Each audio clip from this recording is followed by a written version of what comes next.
What is up, y'all? It's your boy, the Renegade Enigma, doing another video, and in this video, I'm here to give you the results for WrestleMania 34. And yeah, let's get right into it. We're going to start off with the pre-show and whatever, right? First things first, we're going to start off with the Andre the Giant 30-man Battle Royal. And just like I expected, Matt Hardy was the only one in here to have a storyline, and obviously, Matt Hardy was the one that won this. The only plot twist and whatever, which if you see it as a plot twist, you know what I mean, Bray Wyatt showed up out of nowhere, and he actually helped Matt Hardy win, and whatever. He's, I guess, woken Bray Wyatt and whatever. You know, they seem to be a tag team, whatever. My question is for y'all, comment down below, what's going to happen to Jeff Hardy and whatever. Like, is he going to be part of the Broken Universe, or, you know what I mean, are they moving Jeff Hardy to SmackDown? That way they could keep both superstars intact, because, you know, they're both pretty popular, so what are your opinions on this? But yeah, next we're gonna go to the 20 women. I swear it was 30 women, but a 20 women's battle royal, formerly known as the Fabulous Moolah battle royal, whatever. But yeah, it was pretty cool at the end and whatnot. Kind of sort of what I expected at the end, although there was a plot twist here too.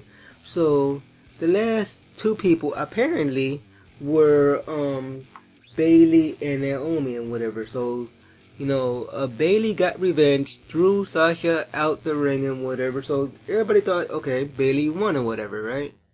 For some odd reason, Naomi was in the match. You know what I mean? Not for some odd reason, because I seen her in the beginning, whatever, during the entrances or whatever. But after that, you don't see her again. So she must have went like in between the ropes or under the ropes and whatever, and like stayed out there for a while.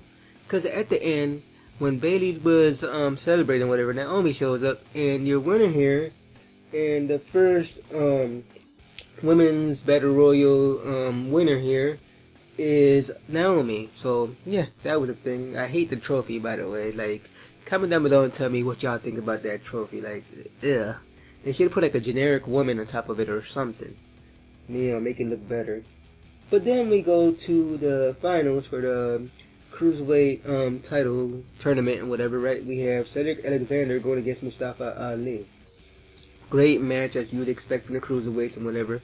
High spots, you know, falls and whatever. You know what I mean? You swear at one point Mustafa Ali's gonna win, but no, just like I predicted. You know what I mean? And, you know, there's story here, because, like, every time he's so close to getting it, he never gets it, but he finally got it. Your winner here is Cedric Alexander, and new Cruiserweight champion. But, yeah, I thought there was going to be more of a story right here. Like, I thought Mustafa Ali was going to betray him, like, kick his ass or whatever, but no, none of that happened.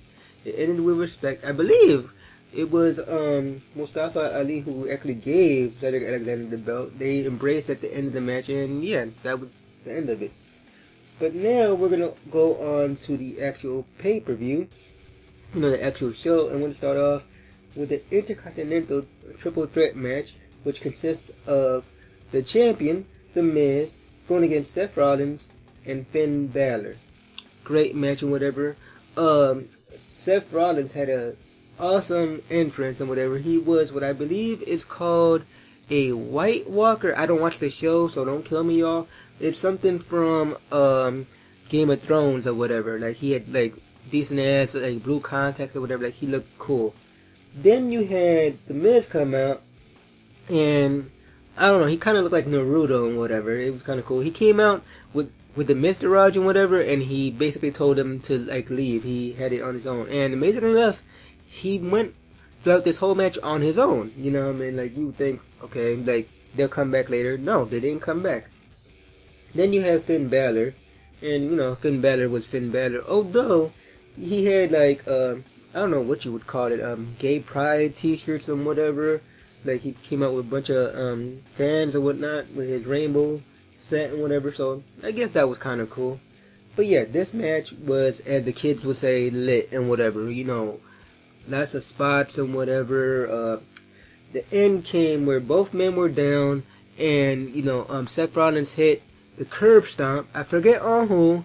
1, 2, 3. Your new Intercontinental Champion, and your winner here is Seth Rollins. And I believe he's like the third member of the Shield to have all the titles now, so that's a good thing for him. So yeah. Next we had the match for the women's SmackDown Live women's title, whatever, and we have Charlotte Flair going against the undefeated Asuka. This match was awesome. They looked like they were doing strong style, whatever. They looked like they were really hitting each other and whatnot. Like it was crazy. Like in some cases, like they fought better than the men. But yeah. Long story short, like the ending to this like caught me off guard. Charlotte at the end put Asuka in the figure 8, and amazing enough, y'all, Asuka tapped out, so she's no longer undefeated. At the end, Asuka was like, Charlotte was ready for Asuka. So yeah, that was a thing. Your winner here and still SmackDown Live Women's Champion is Charlotte, and Asuka is no longer undefeated. And no, we did not have a cash in here. Like it was crazy. Like it should have happened, but no, it didn't. So yeah, that was the thing. Charlotte's the champion. Asuka is no longer undefeated. So yeah, we have that. Next, we're going on to the secondary championship. We have a Fatal 4-Way for the United States title. We have Randy Orton defending his title against Bobby Roode, Jinder Mahal, and Rusev. You know him. But they all came out. Jinder had one of the Singh brothers with him. Rusev had, of course, Aiden English with him. And the other two came out solo, of course, right? Because they don't have managers and whatnot. But pretty good match for what it was and whatever. I really didn't care that much about this match, but it was pretty good and whatnot. The end came where Rusev, which is over with the crowd, he seemed like he was about to win, but out of nowhere, Jinder Mahal hits his finisher on Rusev. 1, 2, 3, your winner here, a new United States champion, is Rusev. Jinder. Jinder's a new champion, not Rusev. It should have been Rusev, though. But yeah, your new United States champion is Jinder Mahal. And next we have a match between the commissioner of Monday Night Raw, Stephanie McMahon, and I forget what his title is. I guess COO of the company, Triple H, going against the general manager of Monday Night Raw, Kurt Angle, and the debuting Ronda Rousey. And yeah, you could pretty much sum up what happened in this match. You pretty much could guess on whatever. Triple H and Ronda Rousey Triple H and Stephanie, pretty much got their asses beat and whatever. Ronda basically in the beginning of the match got slapped by Stephanie and whatever. Stephanie tried to goat her, piss her off and whatever. Stephanie wasn't having it, she wasn't trying to be in the match and whatever, but Kurt got tagged and whatever. You know how these intergender tag team matches work. As soon as you tag in the girl, the other girl has to get in the ring. Because, they should not really be any contact between the man and the woman. Even though there was some of that in this match and whatever. So, that was a thing. The end came where basically, it seemed like they made a spot where Ronda literally broke Stephanie's arm or whatever. She had her an arm movement, whatever. You hear Stephanie begging off no, please. And, yeah. She tapped out. So your winners here are the debuting Ronda Rousey and the general manager of Monday Night Raw, Kurt Angle. Next we're going to the triple threat tag team match for the SmackDown Live Tag Team Championship.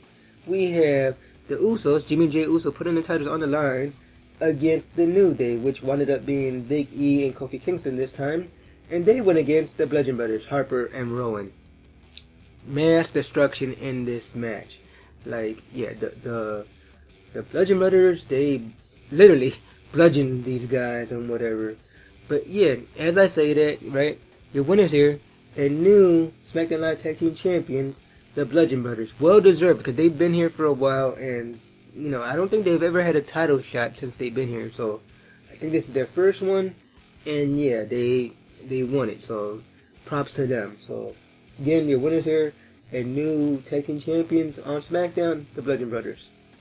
So yeah, earlier in the match, not in the match, in the show, we had John Cena in the crowd, whatever. He was there for a while, whatever, where one of the referees ran out, and talk to John Cena. So, okay, at this point, John Cena comes back out, and he has, like, his gear on, because he didn't have it earlier. And, you know, I guess he expects the Undertaker to come out and whatever. He's, you know, basically pandering to the, you know, catering to the crowd and whatever. Where all of a sudden, the lights go out. And it's not the Undertaker, y'all. It's Elias. And Elias is basically talking crap and whatever. John Cena goes back to his seat, like, oh, screw it, I don't care, right? Comes back in the ring and beats down Elias, like, yeah, screw you, right? That type of thing. So that tells me right there, Elias was not going to be Braun Strowman's tag team partner. Nor was Bray Wyatt, because that was another choice I had, since he was in the Battle Royal earlier in the night, too. But, yeah, John Cena's about to leave, and all of a sudden, the lights go out again. So then you see Undertaker's like hat and jacket in the ring, the same exact place where he left it. Let's go out again. They disappear, and then Undertaker and like at the top of the ramp or whatever. So this match lasted only like about 3 minutes and whatever.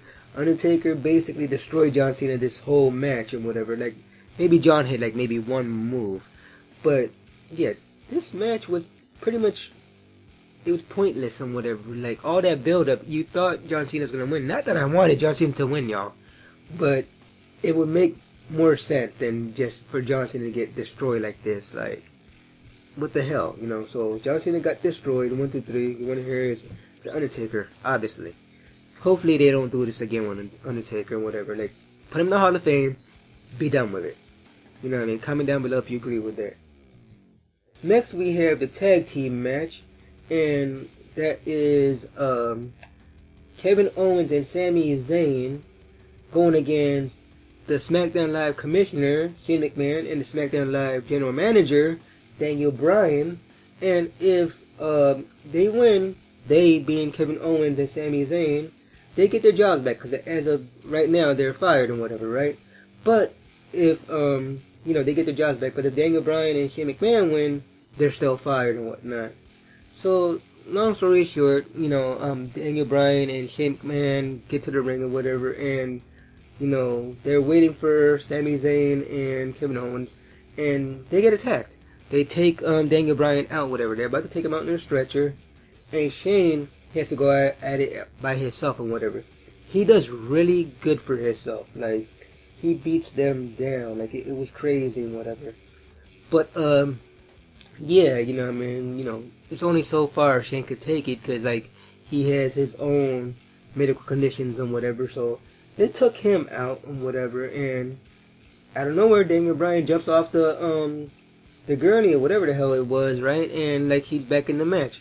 And at the end came when, you know, Daniel Bryan hit his yes lock on, Sami Zayn. Sami Zayn tapped. Your winners here are the General Manager, Commissioner, and General Manager, Daniel Bryan, and Shane McMahon. So that means Sami Zayn and Kevin Owens are no longer part of the SmackDown Live roster. Maybe they're going to Raw, so that's the thing. But yeah, good to see Daniel Bryan back in. Like, he did really good and whatever. Like, he didn't lose a step. If anything, he gained a step. He seems quicker, in my opinion. Comment down below and tell me what you think about that. Like, does he seem quicker to you?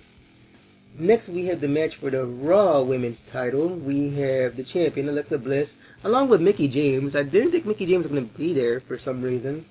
And they went against Nia Jax. So, you know, they made their entrances or whatever. Right before the bell rung and whatever, Nia destroyed Mickie James. So, Mickie wasn't even a factor. So, they shouldn't even brought her out, for that matter. But yeah. This match was, like, crazy. It had a good story to it, you know. Old school wrestling fans always talk about matches telling a story. And this match told a story and whatever.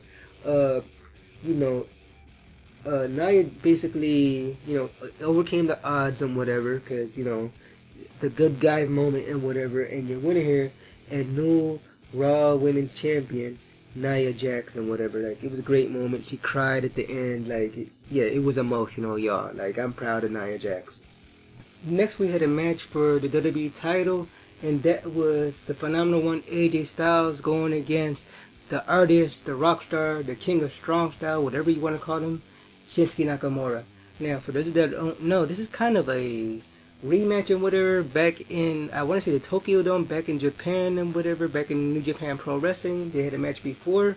I want to say it was for their World Championship. And, yeah, Nakamura won that one. So this basically was a rematch here or whatever. WWE really didn't say that. So just so y'all know, this was a rematch or whatever. Great match. Not as good as their first one, I gotta say, but it was a great match or whatever. But, yeah, the end came and whatever, where Shinsuke Nakamura went for knee to face, or the Kinshasa, whatever you want to call it. And AJ reversed it into the Styles Clash. 1, 2, 3, your winner here and still WWE Champion, AJ Styles. But it's not over here. AJ Styles picks up Nakamura and whatever, shakes his hand, congratulates him, you know, like a show of respect, like early in the night, like Mustafa Ali and Cedric Alexander did and whatever. They were like, you know, celebrating each other. You know, what's his face? Shinsuke is like happy and whatever. AJ won and whatever. In fact, he goes to the referee, gets the belt, gets on one knee, and gives the belt to AJ. They're celebrating. Out of nowhere, pow! Low blow by Shinsuke. So by now, you know, we have a heel turn with Shinsuke Nakamura. And he beats AJ's ass. Like, to the point, like, outside the ring, he hits him with the Kinshasa and knocks him the hell out and whatever. So now we have a heel Shinsuke. So this should be interesting. So, yeah, comment down below and tell me how do y'all feel about a heel Shinsuke Nakamura. But, yeah, that's the thing. Next, we had the match for the Raw Tag Team titles. We had the Bar, Cesaro and Sheamus, putting the titles on the line against Braun Strowman and a secret tag team partner. So they make their entrances and whatnot, right? And Braun is like, his tag team partner is no one from the back and whatever. It's one of y'all. Meaning somebody from the crowd. So, obviously he picks someone from the crowd. You would think it's going to be a plant, right? Like it's going to be like some jacked up like fan and whatever, which is obviously a wrestler, right? Okay. It was a plant, sure enough, right? But it wasn't a wrestler. Apparently, he chose the son of the referee of the match. I believe his name is Jack Cone or something. Like his last name is Cone, I know that. And the little kid was named Nicholas. Big controversy here because everybody thought it was a girl, but it actually was a boy named Nicholas. So, yeah. Braun basically went at it by himself and whatever. At one point he actually did tag Nicholas or whatever, but Nicholas tagged straight back and whatever. So again, Braun went at it by himself. It was basically a 2-on-1 match. And yeah, like it was crazy. Your winners here, long story short, and new WWE Raw Tag Team Champions are Braun Strowman and Nicholas, because we never got his last name on the show, but his last name is Nicholas Cone. So that's the thing. They're probably going to do an angle where every week he has a new tag team partner or whatever, because that tag team partner is going to fail, whatever, and until he finally gets a new tag team partner, which is an actual wrestler and whatever. Or they'll probably just strip him the titles on Monday and whatever, and, you know, just be done with it. Probably do a tag team tournament or some crap like that. So that's the thing. A lot of people bitched about that match, but I found it kind of entertaining. Like, you know, can't really take wrestling too serious nowadays, you know, which I didn't. I liked it, so there you have it. The one bad part to me out of WrestleMania was the John Cena match, but yeah, we're not finished yet. We still have the main event of the evening, and that is for the WWE Universal title. We have Brock Lesnar with Paul Heyman putting the title on the line against Roman Reigns and whatnot, right? As you would expect, like, this match was brutal. Roman Reigns got busted open at one point, like, badly. Like, he was leaking. Like, it was crazy. Crimson mass, like JR would say. Like, his face was full of blood and whatever, right? Roman Reigns hit a couple spears. You know, Superman punches. But, at the end, F5 out of nowhere, he's getting to the point where he's like, Randy Orton, whatever. 1, 2, 3, you're winning here. And still undisputed champion Brock Lesnar. My question is, isn't he supposed to be going to the UFC and whatever? Like, what are they gonna do with that? Like, is he gonna do a duel thing as he's a champion? Because, like, rumor was his contract was expiring and he was not gonna resign and go back to UFC and whatever. So yeah, what the hell are they gonna do here? You know, that's another question I have for y'all to answer in the comments below. But with all that said, y'all, those are the results and whatever. What did you think of the show and whatever? Was it good? Was it bad? Was it okay? Did you not care? Comment down below and tell me what you feel and whatever. And as always, y'all, if you like this video, be sure to give it a thumbs up. You know, subscribe if you haven't subscribed already. And until next time, y'all, peace.